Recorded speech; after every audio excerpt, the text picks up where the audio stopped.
Assalamualaikum warahmatullahi wabarakatuh. Nama saya Edi Haryono, angkatan 14, dari kelompok 3, nomor absen 30. Saya akan menyampaikan learning journal komitmen mutu. Yang ke-1, pengertian komitmen mutu.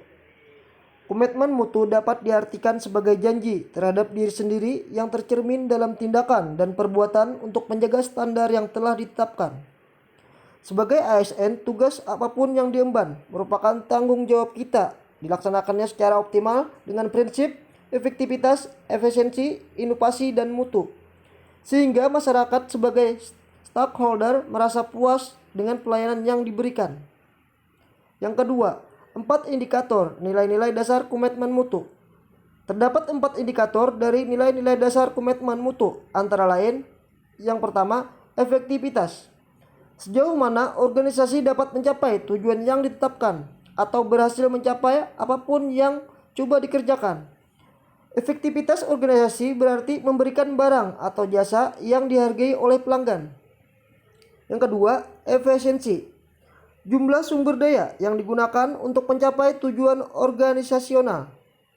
Efisiensi organisasi ditentukan oleh berapa banyak bahan baku, uang, dan manusia yang dibutuhkan untuk menghasilkan jumlah keluaran tertentu.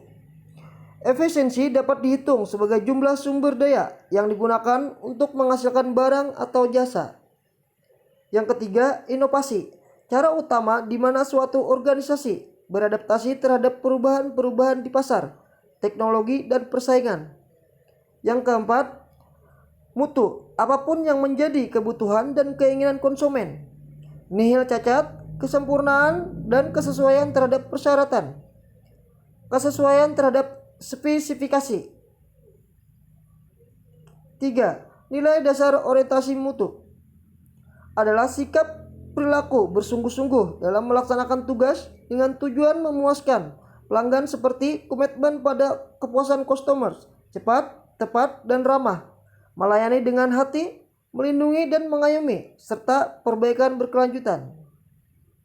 Yang keempat, nilai-nilai dasar orientasi mutu. Manajemen mutu terpadu atau total quality management terdiri atas kegiatan perbaikan berkelanjutan yang melibatkan setiap orang dalam organisasi melalui usaha yang terintegrasi secara total untuk meningkatkan kinerja. Yang kelima, membangun komitmen mutu dalam penyelenggaraan pemerintah. Yang ke-1, mengobservasi, mengidentifikasi, dan mendeskripsikan fenomena empirik secara faktual terkait mutu kinerja aparatur dalam memberikan layanan kepada masyarakat. Yang kedua, memberikan penilaian objektif terkait tingkat tanggung jawab aparatur dalam memberikan layanan publik. Yang ketiga, mendeskripsikan tindakan kreatif yang dapat diwujudkan oleh aparatur dalam memberikan layanan kepada publik sesuai dengan tugas dan peran masing-masing. Yang keempat, menganalisis kendala terkait belum terwujudnya kreativitas kerja aparatur dalam mewujudkan inovasi layanan yang berkomitmen terhadap mutu.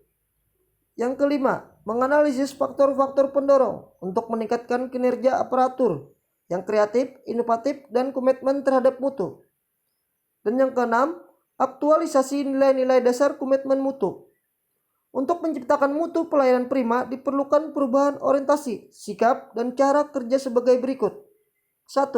Dari orientasi kepada peraturan menjadi orientasi kepada masyarakat.